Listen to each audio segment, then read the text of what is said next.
Assalamualaikum warahmatullahi wabarakatuh. Kembali lagi di channel UpInfo. Sebelum kita ke pokok pembahasan, kami sangat berterima kasih kepada kalian yang telah mengklik video ini, yang artinya, kami yakin kalau kalian masih penasaran terkait siapa pelaku pembunuhan ibu dan anak di Subang, dan kalau begitu mari kita kawal sama-sama kasus pembunuhan Subang ini sampai terungkap. Jelang penetapan tersangka kasus pembunuh ibu dan anak di Subang atau kasus Subang, Danu menangis.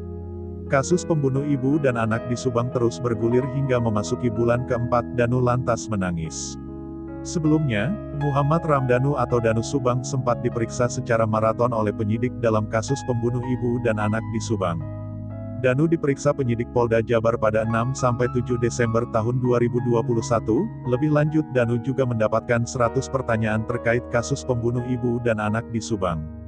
Danu melalui kuasa hukumnya, Ahmad Taufan Sudirjo dan ATS Law Firm mengucapkan terima kasih kepada masyarakat atas dukungannya dalam pengungkapan kasus pembunuh ibu dan anak di Subang.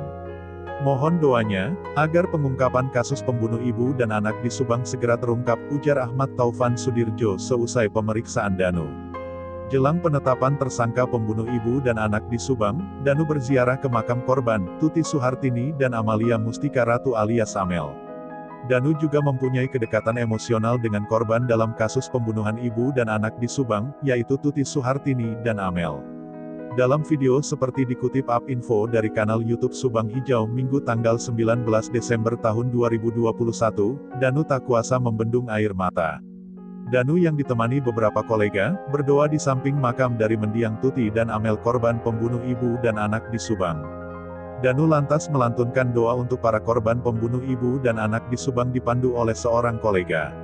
Ya Tuhanku, semoga pelaku dari pembunuh ibu dan anak di Subang, pembunuh Tuti dan Amel cepat terungkap, sampai merindung ketika berdoa di makam Neng Amel dan Bu Tuti. Kebiadaban orang yang tidak bertanggung jawab menyebabkan mereka begini, ujar Jack Batubara, teman dari Danu Subang.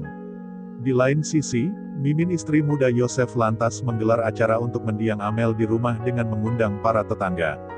Diundang sekitar sebanyak 50 orang dan sudah banyak yang kumpul, kata Mimin istri muda Yosef Subang seperti dilansir Des Jabar dari kanal YouTube Misteri Mbak Suci Minggu tanggal 19 Desember tahun 2021 dengan judul, Dapat Kejutan di Rumah Bu Mimin, tak bisa komentar banyak jadinya. Mimin istri muda Yosef juga menjelaskan alasan digelarnya acara untuk mendiang Amel korban pembunuh ibu dan anak di Subang. Ini acara untuk mendiang Amel yang berulang tahun pada tanggal 18 Desember tahun 2021, dan doa agar almarhumah tenang di alam sana, kata Mimin. Saya sangat terpukul dan kehilangan dengan meninggalnya Neng Amel, apalagi pelaku pembunuh ibu dan anak di Subang masih berkeliaran, kata Mimin. Mimin berharap agar pelaku dari pembunuh ibu dan anak di Subang segera tertangkap.